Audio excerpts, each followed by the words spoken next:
Okay, अभी हम लोग ने फ्रंट और बैक कर लिया। अब काटेंगे इसकी स्लीव।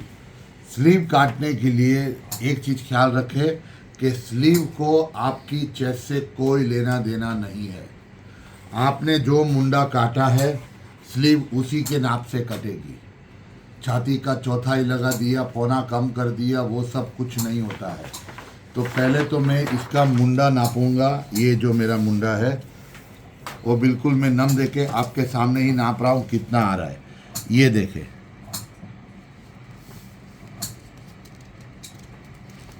ये ध्यान दे मैं ये कैसे नाप रहा हूँ।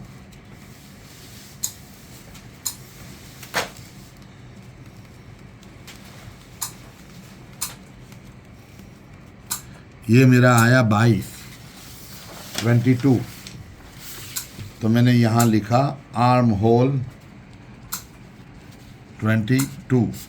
अब आस्तीन का ड्रॉप यानी कि लटक जो आप लोग बोलते हो,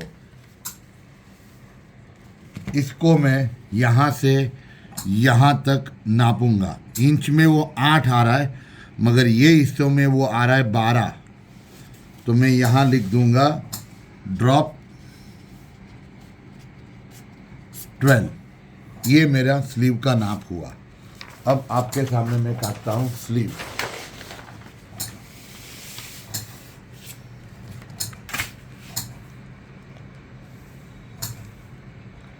ये स्टार्ट की लाइन ली,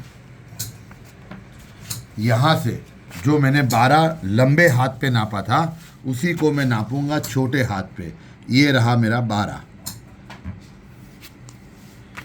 यहाँ से ये मैं ड्रॉ कर लूँगा। और मेरा आर्मोल जो आया था 22, यहाँ से ये 11।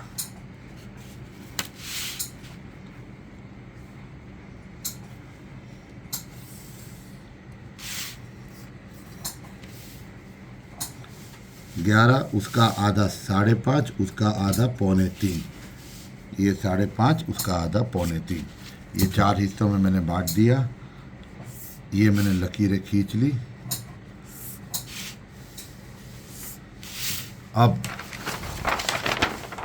ये जो मैंने मार्क किया था उसको मैंने होल किया हुआ है यहाँ पे। ये मैंने यहाँ रखा और ये ध्यान दे, ये मुझे लाइन यहाँ पे दिखाई दी, यानी कि ये मेरा करेक्ट बैलेंस है स्लीव का। मैंने ये ही शेप यहाँ से ये ले लिया। वैसे ही बैक में भी करूँगा। यहाँ मैंने ये लिया और ये मैंने ले लिया। ये शेप को यहाँ से करीबन 1.25 इंच ऊपर आपका ये होना चाहिए। ये लिया मैंने,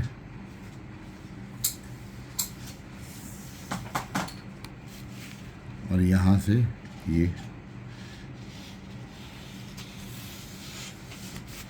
हो गया। ये हो गई मेरी स्लीव।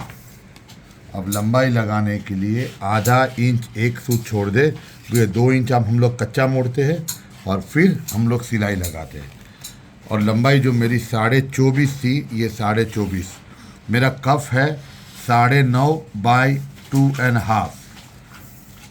सो 2.5 में यहाँ रखूँगा और 1.25 इंच पे मैं मार्क करूँगा।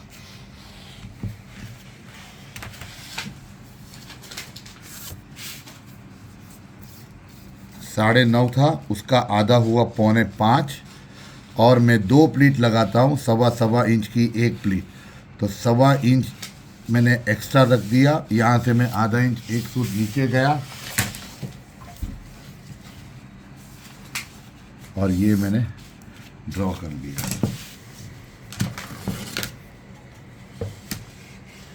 इससे इसको मैंने मिला लिया। ये शेप पट्टी, ये बिल्कुल मैंने ये पॉइंट यहाँ रखा। यहाँ से मैं आधे तक आऊँगा। इसके बाद इसको घुमा दूँगा और ये यहाँ से मैं हो सके उतने ये तार सीधे होने चाहिए। ये कट गई मेरी स्लीव।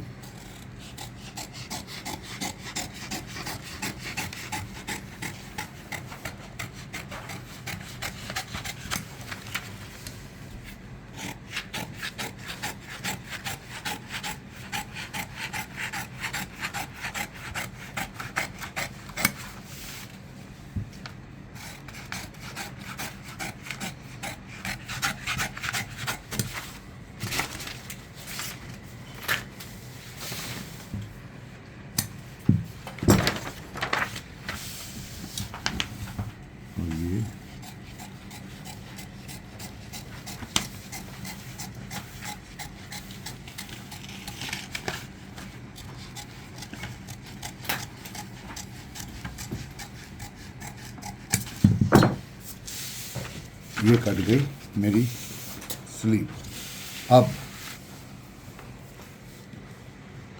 ये मेरी जो सेंटर क्रीज थी, यहाँ से मैंने जो 1.25 इंच एक सूत की प्लीट रखी थी, आधा इंच एक सूत इस तरफ, आधा इंच एक सूत इस तरफ, वहाँ से छोड़ूंगा मैं 1.25 इंच और एक 1.25 इंच की, क्योंकि मैंने जो 1.25 इंच छोड़ा था वो ऊपर भी छोड़ा और नीचे भी छोड़ा, तो 1.25 की 2 प्लीट आएगी।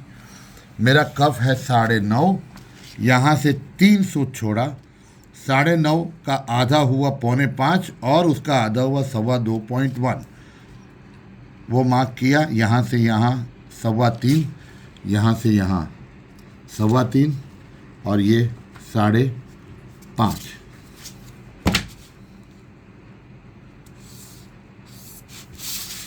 ये रही मेरी चौक पट्टी की लाइन। ये चटके में दे दूंगा, ये प्लीट के चटके हैं मेरे। ये सब आप कारीगर को मार के दे, सब कुछ कारीगर पे ना छोड़े, अगर काम में आपको कंसिस्टेंसी चाहिए तो ये हो गई स्लीव। अब इस स्लीव का मेन समझना है अटैचमेंट। ये मेरा आर्मोल है, ये मेरी स्लीव है। पहले तो चेक करेंगे क्या मेरी स्लीव बराबर लगी हुई है। ये मैंने मिलाया, ये मिलाते गया।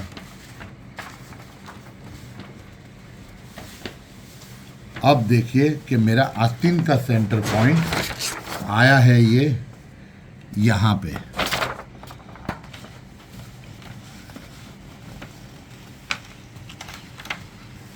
ये मेरी स्लीव बिल्कुल पॉइंट टू पॉइंट मिल गई, यानी कि मेरी स्लीव बराबर है। अब ये चटका जो मेरा यहाँ पे आया, मगर मुझे चाहिए यहाँ पे, ये बैलेंस पॉइंट है। आप यहाँ पे ये चटके पे स्लीव नीचे लगाओगे, स्लीव नीचे घूम जाएगी। तो वो लगाने के लिए आप यहाँ से यहाँ तक नापे, जो आया 1.25 इंच मेरा। यहाँ से आधा इंच जो मेरी सिलाई का था और ये 1.25 इंच का मैंने मार्क किया। ये है मेरा स्लीव अटैचिंग पॉइंट। तो जाके ये सेंटर मिलेगी। और जो आप लोग की कंप्लेन रहती है कि हमारी स्लीव में सलवट आती है, लालू भाई आप पहनते हो आपकी स्लीव में नहीं आती, उसका कारण ये है स्लीव। बहुत से लोग बोलते हैं कि स्लीव ऊपर लगाने से अच्छी मिलती है, ऐसा कुछ नहीं है। ये आपका सेंटर बैलेंस पॉइंट था, उसको आपका ये बैलेंस मिलना ज़रूरी है। अब आपके सामने ही चढ़ा के दिखाऊंगा मैं। ये मेरा पॉइंट था, आधा इंच मेरी सिलाई गई। अब मैं इसको मिलाता हूँ।